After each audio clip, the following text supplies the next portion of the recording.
তো শুভ সকাল আমার প্রিয় বন্ধুরা, তোমরা যে যেখানে আছো, ভালো আছো, সুস্থ আছো, বিট্টু বিদিশার আরেকটি নতুন পর্বে তোমাদের সকলকে স্বাগত জানাই। এই যে সকাল সকাল এখন বাজে 6:30, মেয়ে গেল স্কুলে। আর স্কুলে যাওয়ার পর দেখছি হনুমানগুলো সব চলে এসছে, চারিদিকে ছাদে এখানে ওখানে ছড়িয়েছে।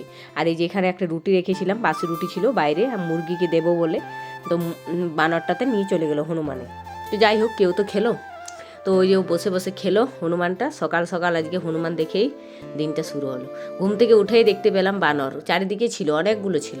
আর এখানে আমাদের এই ছাদের উপরটাতে একটা বসেছিল, আর বাকিগুলো সব এদিকে ওদিকে ছড়িয়ে ছিল। মানে একদিন করে আসে দল বেঁধে, মানে যখন আসে তখন সব নষ্ট করে দেয়, এদিকে ওদিকে করে গাছপালা সব নষ্ট করে দেয়।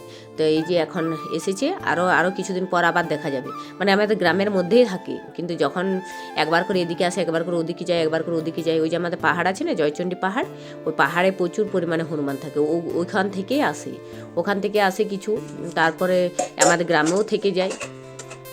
ওই জন্য হনুমানগুলো আসে। আগে আমাদের এখানে হনুমান আসতো না, ওই পাহাড় দিকেই থাকতো, কিন্তু এখন সব সময় চলে আসে। মানে এখানে কারো ঘরে কারো না কারো ঘরে থাকেই। যাই হোক, আমার থালা বাসনগুলো ধোয়া মোছা হয়ে গেল। মেয়ে যাওয়ার পর ঘরগুলো মুছে আর করে রেডি করে নিলাম, তারপরে বাসনগুলো ধুলাম। আর এই যে কারি পাতা গাছটা ঝড়ে একদম পুরো ওলট পালট হয়ে যাচ্ছে, মানে এদিকে ওদিকে ছড়িয়ে ছিটিয়ে যাচ্ছে। বেশি তো মোটা নয়, সরু সরু ডাল এদিকে ওদিকে যাচ্ছে, তখন গায়ে লেগে যাচ্ছে। তা ওই জন্য একটু বেঁধে দিলাম। বেঁধে দিলে কী হয়, এক জায়গাতে থাকবে। আর এখন এত সুন্দর কুচি কুচি পাতাগুলো বেরিয়েছে না, আর এখন অত তোলা হচ্ছে না। আর যখন কম থাকে না, তখন বেশি তোলা হয়। যাই হোক, বেঁধে দিলাম একটু। বেঁধে দিয়ে এখন কুয়ো থেকে জলটা তুলে নেব। এখন কুয়ো থেকে জল তুলতে এলাম।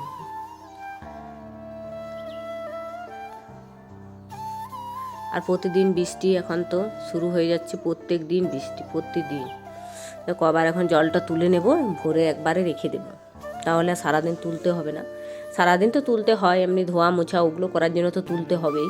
আর এখন যেটা বাথরুমে জল লাগে, ওটা তুলতে হবে না, একবারে ভরে রেখে দেব। বালতিতে নিয়ে গিয়ে একদম রেখে দেব ঢেলে ঢেলে।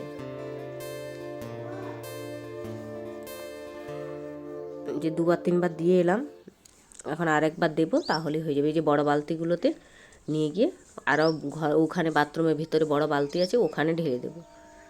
তো সব বালতিতে জল ভরে দিলাম। এখন ফুলগুলো তুলে নেব। এই যে কাঞ্চন ফুল ফুটেছে আজকে দেখতে পেলাম, তাই উপরটাতে উঠে ফুলগুলো তুলে নিচ্ছি। অনেকগুলোই ফুটেছে, অন্যদিন দুটো একটা ফুটে। আর আজকে দেখছি ওই যে বৃষ্টির জল পড়ছে না, বৃষ্টির জলে এখন চারিদিকে মানে সব গাছগুলোতে ফুলে ফুলময়। আমাদের বাগানে একমাত্র জবা ফুল নেই, জবা ফুল আনতে যাব। তো এই ফুলগুলো আমাদের সাদাগুলো তুলে নিই। সাদা ফুল আমাদের বাগানে প্রচুর পরিমাণে। এই যে এখন সাদা ফুলগুলো তুলতে এলাম, টগর ফুলগুলো, কাঞ্চন ফুলগুলো তুলে নিলাম আগে। তো সব ফল তুলে নিলাম, এখন রেখে জবা ফুল আনতে যাব। ঘরে আমাদের তো সাদা ফুল অনেক ছিল, তো তুলে সব রেখে এলাম। আর ওই জবা ফুল তো নেই, আগেই বলেছিলাম আমাদের বাগানে জবা ফুল নেই। তো এখন যাচ্ছি জবা ফুল আনতে। ওই যে যাদের বাগান থেকে আনে, ওদের ওখানে খুব জবা ফুল আছে, তো ওখান থেকে নিয়ে আসবো জবা ফুল। দিদি আনে, আমি রোজ দিন আনি না, তো দিদি নেই আজকে, ওদের ওই বাড়ি গেছে, ওই জন্য আমি নিয়ে আসছি। যে অন্যদিন তো অনেক ফুল থাকে, এখন ফুলগুলো মনে কেউ তুলেছে, অতটা ফোটেনি। এই যে দুটো তিনটে আছে, তো এগুলোই নিয়ে নিই, আর কি করব। একটি পেলাম, এইখানে একটি আছে,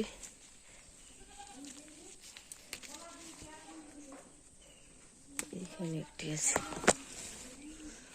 আছে অনেকগুলোই আছে। এই যে এখানেও একটি আছে,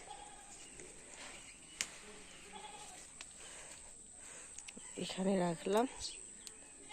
কিছুদিন না এদের বাগানে অনেক ফুল ছিল, জবা ফুলগুলো কেউ তুলেছে, আর ফুলটা কিছুদিন অনেক বড় বড় হচ্ছিল, আর এখন ফুলটা ছোট ছোট। বলো, ফুলটা এখন একটু ছোট ছোট হচ্ছে না? ওরা চলে এসছে বাগান থেকে, ওগুলো নিয়ে এলাম, আর ওরাও আসছে। কি আনলে?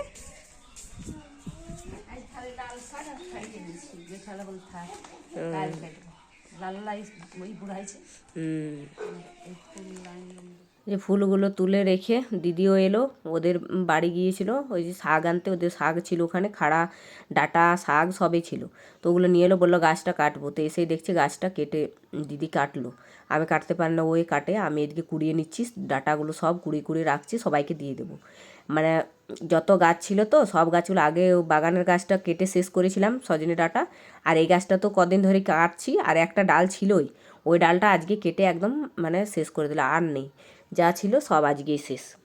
এবার সবাইকে দিয়ে দিয়ে দেবো আজকে, লাস্ট আর থাকবে না, কারণ মোটা হয়ে গেছে, আর এমনি তো থাকতো না, এগুলো সব মোটা হয়ে গেছে। আপনি এবার পেকে পেকে ছিটকে ছিটকে পড়ে যেত, তাই নষ্ট কেন হয়, আমাদের গ্রামের দিকে সবাই খায় এগুলো এখন নিম দিয়ে, ওই জন্য দিয়ে দিলাম। আর এই যে দিদির ডালগুলো মানে কাটছে, ওই যে আরও লাগাবো বলে, ওদিকে আমাদের জায়গা আছে, তো ওখানে বৃষ্টি যখন হবে তখন লাগিয়ে দেবো। এই যে আজকে গাছ কাটা শেষ, সজনে ডাঁটা সারা বছরের মানে একদম পুরো, আর ছুটি নেই এখন, আর ওই 12 মাস ধরাটা আছে অবশ্য। তো এমনি ছুটিগুলো যেগুলো বসন্তকালের সজনে ডাঁটা আজকে গাছ কেটে শেষ করে দিলাম সব, আর রাখবো না এগুলো, ওইগুলো মোটা হয়ে যাচ্ছে, এবার ফেটে ফেটে পড়ে যাবে, ওই জন্য কেটেই দিলাম। এবার সবাইকে দিয়ে দেবো, একে ওকে দিয়ে দেবো, অত ছুটি তো খাওয়া যাবে না, আর মোটা মোটা হয়েছে, মোটা মোটাগুলো অতটা ভালো লাগে না। তা আজকে কেটে শেষ, আর ছুটি নেই।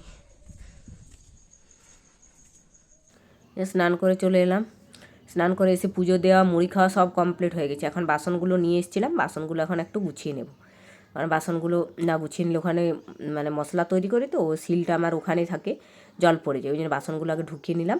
আর এদিকে ভাত হচ্ছে, একদিকে ভাত ফুটছে ডকবক ডকবক করে, আর এদিকে আমি রান্নাটাও বসিয়ে দেবো, তাড়াতাড়ি করে রান্নাটা করে নিলেই হয়ে যাবে। আজ কেটে কাটে মানে আগেই রেখেছিলাম কেটে কুটে। এই যে লাল শাক এনেছিল দিদি ওই বাড়ি থেকে, তো লাল শাক একটু করছি, তো একদম পুরো ভেজে নিলাম, আগে একটু জলটা মানে দিয়ে সেদ্ধ করে নিয়েছিলাম, তারপরে এখন ভেজে নিচ্ছি। রসুন দিয়েছি, রসুন দেওয়ার পরে একটু বাদাম আর বড়ি দেবো, এই যে বাদাম আর বড়ি আগে ভেজে তুলে নিয়েছিলাম, ওটা রেখে দিয়েছিলাম, আর এখন দিয়ে দিলাম শাকটার সঙ্গে। তো এটা দিলে ভালো লাগে, লাল শাকে বাদাম বড়ি দিয়ে খেতে বেশি ভালো লাগে।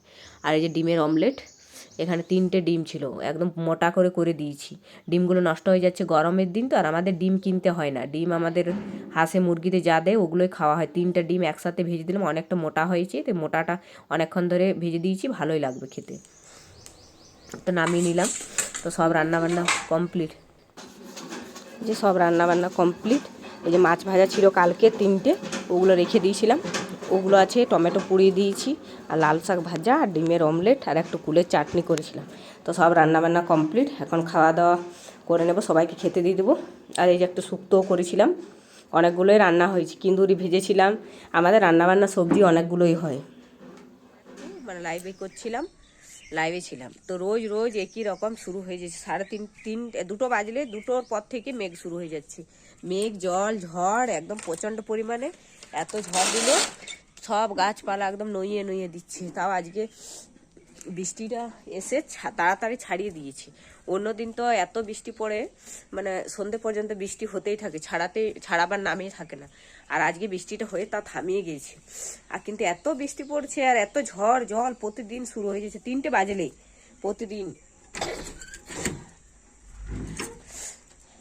প্রত্যেক দিন শুরু হয়ে গেছে। এই যে পুকুরের ঘাটের জলটা আমাদের অনেকটা বেড়ে যাচ্ছে, আর এই জায়গাটার জন্য খুব ভয় লাগছে। আর এই 3:30 বাজলেই 2টো বাজলেই রোজ একই রকম শুরু হয়ে যাচ্ছে, আর মানে একদম সহ্যই হচ্ছে না, ভালো লাগছে না, মানে বিরক্ত লাগছে। রোজ কি আর একই রকম ঝড় বৃষ্টি ভালো লাগে? চারিদিকে জানলা কপাট দরজা যতই লাগানো থাকছে, মানে এত বাতাস দিচ্ছে, মানে সব ঘর দিকেই জলটা ঢুকিয়ে দিচ্ছে, চারিদিকে সব কিছু লাগিয়ে আর করে মানে বেশি আরো খাটুনি হয়ে যাচ্ছে চারিদিকে। আমি দেখতে এলাম পুকুর ঘাটটা, এই যে আমাদের শর্টপিটটার অবস্থা, এমন অবস্থা হয়ে আছে না, পুরো ভরে গেছে। আমাদের বিট্টু যখন এখানে আসে না, আমার খুব ভয় লাগে, আর এটা ঢাকাও দিচ্ছে না, মিস্ত্রি কিন্তু পুরো ভরে গেছে। এটা যতক্ষণ না ঢাকনাটা লাগা হয় ততক্ষণ ভয় লাগবে, কারণ বিট্টু কোনো সময় চলে আসে, আর এই দরজাটাও আবার খুলতে পারে, আগে দরজা খুলতে পারতো না, কিন্তু এখন দরজাটা আবার খুলে আবার চলে আসে, একা আসে না অবশ্য, কেউ থাকলে আসে, তাও বলা যায় না, ভয় লাগে আমার খুব একবার করে, এমন হয়ে আছে। আর বৃষ্টি হচ্ছে বলে আবার বেশি ভরে যাচ্ছে, জলটাও বেড়ে যাচ্ছে, আর পুকুর ঘাটটা আবার সবুজ হয়ে যাবে, কারণ আগে কি হতো, আগে বৃষ্টি মানে তোমার শুরু হতো জ্যৈষ্ঠী মাস থেকে, চৈত্র বৈশাখ মাসে অত বৃষ্টি হতো না। পুকুর ঘাটটা ওই জন্য পুরো রোদের তাপে ঘাসগুলো সব মানে একদম মরে যেত। কিন্তু আর বছর থেকে কি হয়েছে, রোদের তাপও নেই আর বৃষ্টি হচ্ছে একদম। এই যে চৈত্র মাস থেকে শুরু এক লাগা বৃষ্টি, আর এবার বৃষ্টি হতেই থাকবে আর এই সবুজ ঘাসগুলো গজাতেই থাকবে, মানে আবার এই ঘাসগুলো আর মরবে না। আর আগে কি হতো, মানে রোদ প্রচুর পরিমাণ রোদ দিত, রোদের তাপে ঘাসগুলো সব শুকিয়ে যেত। তো শুকিয়ে যেত, ওই জন্য পুকুর পাড়টা একদম মানে অন্যরকম দেখাতো। ঘাসগুলো শুকিয়ে নতুন করে যখন জল হতো তখন পরিষ্কার দেখাতো। আর এখন এই ঘাসগুলোর উপরে জল হচ্ছে না, তখন জলটা পরিষ্কার থাকছে না, জলটা নোংরা হয়ে যাচ্ছে। এই যে জল হয়েছে, জলের উপরে ওই যে চুপিগুলো ভাসছে, আর তারপরে এই ঘাসগুলো যখন হবে তখন এই ঘাসগুলোও ভাসবে চারিদিকটা। আগে পুকুর ঘাটটা এত সুন্দর জল থাকতো, আর এখন আর সেই জলটা থাকছে না। এখন থাকলাম পুকুর ঘাটটা, এবারে ওই জায়গাটা মানে ঢাকাবার ব্যবস্থা করতেই হবে। এবার মিস্ত্রিগুলোকে বলতে হবে যে তাড়াতাড়ি ওগুলো ঢাকা, মানে ঢাকাটা কি করা আছে, সব রেডি আছে, ওটা ভারীর জন্য বলছে, ওরা বলছে আনতে পারছি না, অনেকজন লোক লাগবে। এখন এদিক ওদিকে সবাই কাজ করতে যাচ্ছে, লেবারগুলোকে পাওয়াই যাচ্ছে না, ওই জন্য আসলে ওটা ঢাকা দিতে আছে। যাই হোক, মেঘটা এখন কেটে গেছে, পুরো পরিষ্কার হয়ে গেছে, আর বাগানটা একদম ভেজা ভেজা ভাব, চারিদিকে গাছপালাগুলো যেমন জল সব করছে, একদম পুরো পাতা গজিয়ে সবুজ হয়ে আছে চারিদিকে, এখন পাতা সবুজ। এই যে সেগুন গাছটার পাতাগুলো ছোট ছোট গজিয়ে গেছে। রোজ রোজ কি মানে ঝড় বৃষ্টি ভালো লাগে, একই রকম শুরু হয়ে যাচ্ছে, আর ভালো লাগছে না একদম। যাই হোক, আজকে আর তেমন কিছু বিকালে কাজ নেই, তো কাজগুলো সব হয়ে গেছে, যা কাজ আছে রাত্রেবেলায় আছে সন্ধেবাতি দেওয়ার পরে। তো আজকে ভিডিওটা এখানে রাখছি, দেখা হবে নেক্সট ভিডিওতে। ভিডিওটা ভালো লাগে থাকলে একটা লাইক শেয়ার সাবস্ক্রাইব করে পাশে থাকবেন। আজকের মতো টাটা।